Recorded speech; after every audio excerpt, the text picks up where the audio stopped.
আঙ্গ বাচ্চুভাইয়ের সেই তুমি গানটা, এটা নতুন করে আমার শেখানোর কিছু নাই, সবার জানা। এখানে কি কর্ড বাজে, কিভাবে কি বাজে, সব কিছু সবার জানা। এই গানের একটা পার্ট আছে, তুমি ক্ষমা করে দিও আমায়, যেখানে কর্ড বাজে ডি শার্প, এ শার্প এবং সি। তুমি ক্ষমা করে দিও আমায়। গানের হোম হচ্ছে সি, সি মেজর স্কেল। সেই হিসেব করে এই পুরো গানে কর্ড টর্ড বাজে, কিন্তু এইটুকু পার্টে এসে কেন ডি শার্প মেজর কর্ড বাজতেছে, এ শার্প মেজর কর্ড বাজতেছে, আমরা কি জানি? এটা হারমোনিক মেলোডিক মাইনর কোথাও থেকে আসে নাই। এখানে ঘটনা কি হয়েছে, গানটা মূলত সি মেজর স্কেল, যেটা শুনতে এরকম লাগে, রাগটা শুনতে এই ফিল।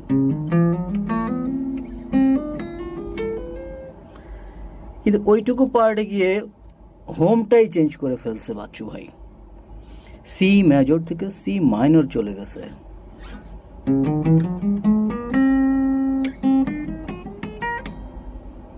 এখন দেখেন সি মাইনরে যদি আমরা বাজাই, তাহলে আমাদের সি মাইনরে